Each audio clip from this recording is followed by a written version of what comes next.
నమస్తే, welcome to Leo news. Jaganmohan Reddy సీఎంగా ఉన్నప్పుడు దోచుకో దాచుకో పంచుకో అన్న విధానంలోనే పాలన సాగింది అన్న విషయం మనకి తెలిసిందే. అయితే ఆయన సీఎం కాకముందే ఆయనపై సిబిఐ ఈడీ కేసులు ఉన్నాయి. మరి ఆ కేసులు వాదించిన లాయర్ల విషయంలో కూడా క్విడ్ ప్రోకో జరిగింది. అంటే న్యాయశాఖలో కూడా జగన్మోహన్ రెడ్డి క్విడ్ ప్రోకో చేశారు అన్న వార్తలు అయితే బయటకు వస్తూ ఉన్నాయి. ఎందుకంటే ఆయన ఏదైనా కూడా మరి రివర్స్ టెండరింగ్ కావచ్చు, ఇటు చూస్తే క్విడ్ ప్రోకో అంటే మీరు నాకేం చేశారు నేను మీకేం చేస్తాను అన్న విధంగా. అండ్ ఈ విషయం అనే కాకుండా ఆయనకు కోడికత్తి కేసులో కూడా హైదరాబాద్ హాస్పిటల్లో జాయిన్ అవ్వడం, అక్కడ ఆయనకు సపోర్ట్ చేసినటువంటి డాక్టర్కి కూడా ఆయన సీఎం అయ్యాక ఆయనకు కూడా ఒక క్యాబినెట్ హోదా ఇవ్వడం, ఇవన్నీ కూడా మనం చూసాం. మరి ఆయన చేసినటువంటి క్విడ్ ప్రోకోలు ఎవరెవరికి ఎలాంటి హోదాలు ఇచ్చారు, ఇలాంటి విషయాలన్నీ కూడా తెలుసుకుందాం. మనతో పాటు ఉన్నారు సీనియర్ జర్నలిస్ట్ దుర్గా కుమార్ గారు. నమస్కారం సార్. నమస్కారం మా గోవర్ధని, మన వీక్షకులు కూడా నమస్కారం సార్. జగన్మోహన్ రెడ్డి గారి హయాంలో జరిగిందంతా కూడా రివర్స్ టెండరింగ్, క్విడ్ ప్రోకో, దోచుకో పంచుకో దాచుకో, ఇదే పాలనగా ఆయన కొనసాగించడం జరిగింది. అయితే తీరా ఇప్పుడు న్యాయశాఖలో కూడా అదే విధంగా ఆయన చేశారు అంటున్నారు. సో ఆయన హయాంలో ఆయన సీఎం అవ్వకముందు కూడా ఆయన కేసులు వాదించిన వాళ్ళకి క్యాబినెట్ హోదా ర్యాంకులు ఇవ్వడం కావచ్చు, ఇవన్నీ చేశారు జగన్మోహన్ రెడ్డి గారు అంటున్నారు. సో మీరేం చెప్తారు సార్ దాని గురించి? ఇప్పుడు మీరు ఎట్లా చెప్తున్నారంటే, గతంలో బర్రెలు తిన్న ఆయన్ని మీదకి వచ్చి ఇప్పుడు సార్ ఇప్పుడు ఈయన చికెన్లు కూడా తింటున్నాడు అన్నట్టుంది. ఆయన బర్రెలే తినడానికి అలవాటు పడిన వ్యక్తి చికెన్లను మేకల్ని తినడం పెద్ద కష్టమేం కాదు కదా. ఇప్పుడు అది సేమ్ ఇప్పుడు ఇక్కడ జగన్మోహన్ రెడ్డి గారు రాజశేఖర రెడ్డి గారి టైంలో పెద్ద పెద్ద క్విడ్ ప్రోకోలు ఎలా చేశాడో అదే నీతిని, ఆ ఫార్ములాని ఆయన ముఖ్యమంత్రిగా ఉన్నప్పుడు అతి చిన్న అంశాల్లో కూడా క్విడ్ ప్రోకోని పాటించాడు. ఆయన ఎంతవరకు వెళ్ళిందంటే, ఆయన మీద మీరు చెప్పారు మీరు ఇంట్రోలో, ఆయన మీద అప్పటికే సిబిఐ ఈడీ కేసెస్ ఉన్నాయని. ఆ కేసెస్ వాదించడానికి మళ్ళీ ఈయన ప్రత్యేకంగా లాయర్లను పెట్టుకోకుండా ఆంధ్రప్రదేశ్కి సంబంధించిన గవర్నమెంట్ కేసెస్ వాదించడానికి సుప్రీంకోర్టులో లాయర్లు ఎంగేజ్ చేసుకున్నప్పుడు ఆ లాయర్లకి సహజంగా నిర్ణీతమైన ఫీజుల కన్నా కూడా చాలా భారీగా ఫీజులు ఇచ్చేశారు. అసలు సపోజ్ ప్రతి సుప్రీంకోర్టులో లాయర్కి ఒక అపీరెన్స్కి ఎంత ఇవ్వాలి, హైకోర్టులో ప్రభుత్వం తరపున రిప్రజెంట్ చేస్తే ఎంత ఇవ్వాలి, తర్వాత స్పెషల్ పీపీగా జిల్లా కోర్టులో ఎంత ఇవ్వాలి, మున్సిపల్ మ్యాజిస్ట్రేట్ కోర్టులో ఎంత ఇవ్వాలి అనేది ఒక న్యాయశాఖ ఒక పట్టిక నిర్ణయిస్తుంది. దాన్ని బట్టి ఫీజు ఇస్తారు. కానీ జగన్మోహన్ రెడ్డి గారు వచ్చిన తర్వాత అసలు అటువంటి జీవోలన్నింటినీ పక్కకు తోసేసాడు. తను ఎవరికి ఎంత ఇవ్వదలుచుకుంటే అంత ఇచ్చేసేయటమే. తర్వాత ఆర్థిక శాఖకి కూడా దాన్ని ఇన్ఫామ్ చేయటం లేదు. తర్వాత దీనికి సంబంధించి ప్రత్యేకమైన జీవోలు ఇచ్చేశారు. కానీ ఆ జీవోలకి ఆర్థిక శాఖ ఆమోదం ఉండాలి, న్యాయశాఖ ఆమోదం ఉండాలి, కానీ ఏమీ లేవు. కేవలం సీఎంఓ ఆఫీసులో వాళ్ళే ఇచ్చేసుకుంటే వెళ్ళిపోయారు. ఆ రకంగా అన్ని శాఖల్లోనూ అన్ని ఇప్పుడు సపోజ్ ఇప్పుడు అది జరిగింది రిషికొండ, అది ఎంత అక్రమంగా కట్టారో ఇక్కడ లాయర్లకు కూడా ఫీజులు సుప్రీంకోర్టు నుంచి తాలూకా కోర్టు రాక కూడా అదే స్థాయిలో ఇచ్చుకుంటూ వెళ్ళిపోయారు. ముఖ్యమంత్రి గారికి అతను తెలుసు అంటే చాలు, లేకపోతే ముఖ్యమంత్రి గారు ప్రైవేట్ కేసులు చూస్తున్నాడంటే చాలు, లేదు ఈ క్విడ్ ప్రోకో మీరు అన్నట్టు ఇక్కడ ఎక్కువ ఇచ్చేసేయండి మన ప్రైవేట్ కేసులు కూడా వాళ్ళు చూస్తారనే దృక్పథంతో జరిగింది. చాలా పేమెంట్లు జరిగినాయి. ఇప్పుడు లేటెస్ట్గా ఏం జరిగిందంటే 2021లో చింతల సుమన్ అనే ఆయన్ని ఒక ప్రత్యేక ప్లేడర్గా పెట్టుకున్నారు, జీపీ, స్పెషల్ జీపీగా.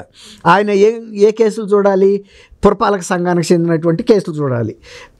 వాటి మీద ఒక 136 కంటెంప్ట్ ఆఫ్ కోర్టు కేసెస్ ఉన్నాయి, అంటే కోర్టు ధిక్కార నేరాల్లో. అటువంటి నేరాల్లో ఒక లాయర్ అప్పీర్ అయితే 5,000 ఇస్తారు.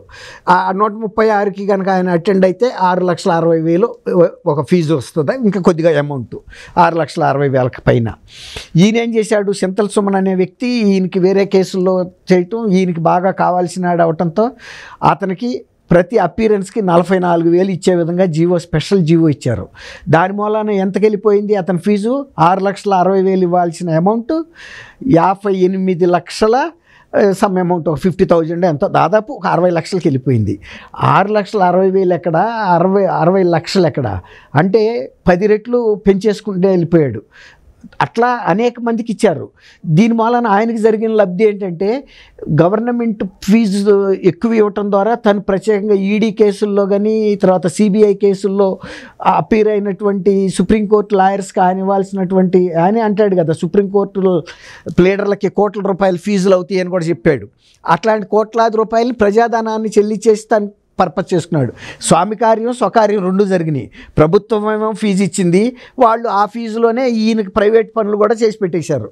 అట్లా చాలా అక్రమ జీవోల ద్వారా చేశారు పేమెంట్స్.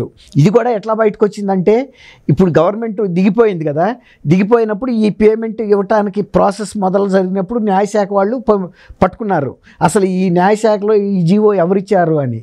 న్యాయశాఖలో కూడా ఎవరు ఇవ్వలేదంట. మరి ఎవరిచ్చారు? సీఎంఓ నుంచి వచ్చింది జీవో. పోనీ ఆర్థిక శాఖ ఆమోదం ఉందా? లేదు. అప్పుడు ఈ కథంతా తీగలాగితే డొంక కదిలినట్టు ఇది ఒక ఉదాహరణ మాత్రమే, టిప్ ఆఫ్ ద ఐస్బర్గ్ అంటారు.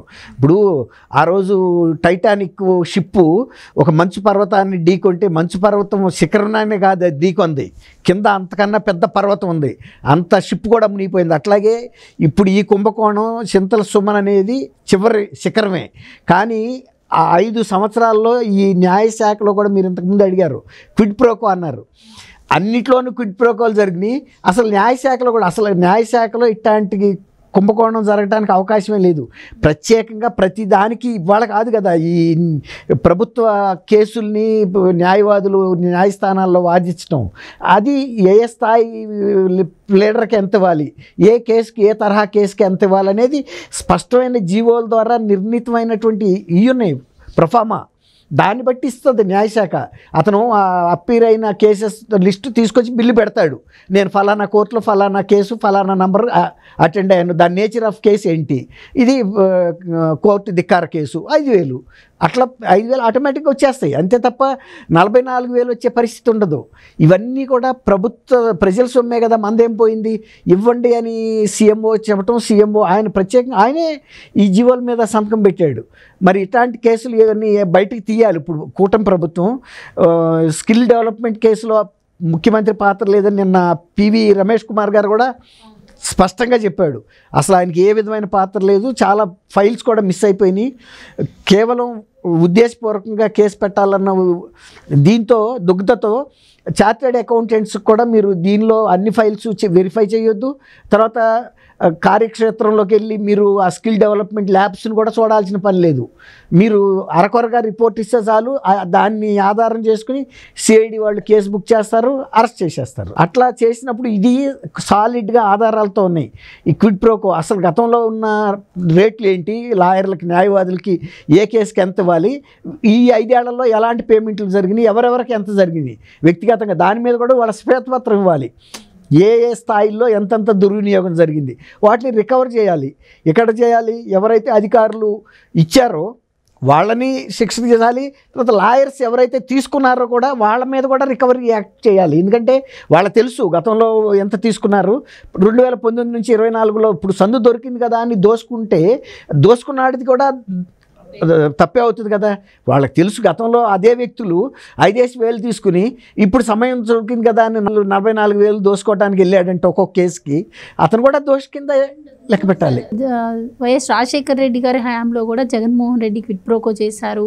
ఇదంతా కూడా మనకు తెలిసిన విషయమే. కానీ ఈయన సీఎం అయ్యాక కూడా అదే విధానాన్ని ప్రభుత్వ శాఖల్లో కూడా కొనసాగిస్తూ ఇవన్నీ ఉదాహరణలనే చెప్పొచ్చు. అండ్ ముఖ్యంగా మనం చూసాము పొన్నవోలు విషయంలో, పొన్నవోలు సుధాకర్ రెడ్డి గారు ఆయన ఎలాంటి పదవి ఇచ్చారు, అడిషనల్ అడ్వకేట్ జనరల్, స్వయంగా ఆయన చెల్లెలు షర్మిల గారే చెప్పడం జరిగింది, నువ్వు సపోర్ట్ చేసినందుకే కదా ఆ జగన్మోహన్ రాజశేఖర రెడ్డి గారి పేరుని అందులో FIRలో పెట్టినందుకు అలా మా అన్నయ్య నీకు ఆ పోస్ట్ ఇచ్చారని చెప్పి నిర్బాణిగా ఇచ్చాడు చెప్పడం జరిగింది. ఇంకో విషయం, ఆయనకి కోడికత్తి ఇష్యూ అప్పుడు కూడా ఆయన ఒక హాస్పిటల్లో జాయిన్ అయ్యారని హైదరాబాద్లో, దానికి సపోర్ట్ చేసినందుకు ఆ డాక్టర్కి కూడా క్యాబినెట్ హోదా ఇచ్చాడు ఆయన ప్రభుత్వం వచ్చాక అని చెప్పి.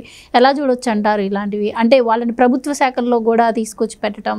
ఇప్పుడు మీరు ఒక చిన్న ఎగ్జాంపుల్ చెప్తానమ్మా. సోషల్ మీడియా ఎంత మహిళల మీద అటాక్ చేసింది, ఈ వైఎస్ఆర్సీపీ కార్యకర్తలు ఎంత అసభ్యమైన పోస్టులు పెట్టారు ఇవన్నీ చూసాం. అతను ఇంటూరి రవికిరణ్ అనే వ్యక్తి, అతను 2008 నుంచి 19 వరకు వాళ్ళ సాక్షిలో చీఫ్ ఆర్టిస్ట్గా పనిచేసినట్టు ఒక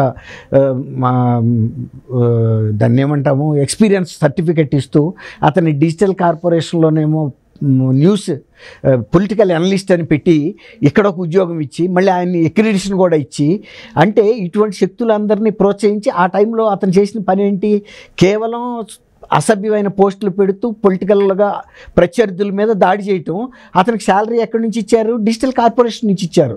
లక్షలాది రూపాయల శాలరీ తీసుకున్నాడు, ప్లస్ ఎక్రిడేషన్ కార్డు, ఎక్రిడేషన్ ద్వారా వచ్చే లాభాలు. తర్వాత తను అక్కడేమో చీఫ్ ఆర్టిస్టు, ఇక్కడికి వచ్చేటప్పటికి పొలిటికల్ అనలిస్టు. దానికి దీనికి ఏమైనా సంబంధం ఉందా? పని ఏమన్నా ఆర్టిస్ట్ ఉద్యోగంలో ఉంటే అది వేరే మాట. అంటే ఏదో ఒక తప్పుడు ధ్రువపత్రాలు కూడా ఇచ్చి ఇటువంటి వాళ్ళని ప్రోత్సహించాడంటానికి కూడా ఇది బెస్ట్ ఎగ్జాంపుల్. ఇప్పుడు మీరు అడిగారు కిడ్ ప్రోకా అని. అట్లా ఎక్కడైనా దుష్టశక్తుల్ని ప్రోత్సహించడం, లేకపోతే ఇలా ప్రభుత్వ సొమ్ముని వీళ్ళకి తోసిపెట్టి వాళ్ళతో తను స్వకార్యం చేయించుకోవటం. ఇప్పుడు ఈ న్యాయశాఖలో జరిగిన ఈ కుంభకోణం సుప్రీంకోర్టు నుంచి కింద స్థాయి ప్లేడర్ల రాక ఎంత ఎక్సెస్ పేమెంట్ జరిగిందో ఇవాళ ఈ ప్రభుత్వం కనుక గట్టిగా కనుక విచారణ చేస్తే మొత్తం అమౌంట్ రాబట్టే అవకాశం కూడా ఉంది. ఎందుకంటే అధికారులు బాధ్యత వహించాల్సి వస్తే ఎవరైతే లాయర్లు ఉన్నారో వాళ్ళ మీద కూడా కేసులు పెట్టి రికవరీ పెట్టించాలి. పెట్టించినప్పుడు ఎంత ప్రజాధనం ఎంత వేస్ట్ అయిందో బయటకు కనీసం తీయగలిగినంత, మొత్తం 100% తీయలేకపోవచ్చు. సపోజ్ కొన్ని వందల కోట్లు అయితే కనీసం కొంతలో 80% అన్న ప్రభుత్వం తీయగలిగితే ప్రజలకు కూడా కొంత ఊరట కలిగిస్తుంది. ఏది ప్రజల సొమ్ము దుర్వినియోగం చేస్తానికి వీళ్ళు ప్రయత్నించినా కూడా కూటమి ప్రభుత్వం ఒక పట్టుకుంది, మళ్ళీ కొంత రికవర్ చేసింది అనే ఒక మంచి ఇది ఉంటుంది. తర్వాత ఫ్యూచర్లో కూడా ఇట్లా గవర్నమెంట్ డబ్బుల్ని తోసిపెట్టే వ్యక్తులు ఎవడన్నా వస్తే కూడా ఇది ఒక గుణపాఠంగా కూడా ఉంటుంది. Right sir, thank you so much. Thank you అమ్మ గోవర్ధని. మన వీక్షకులకు కూడా నమస్కారం.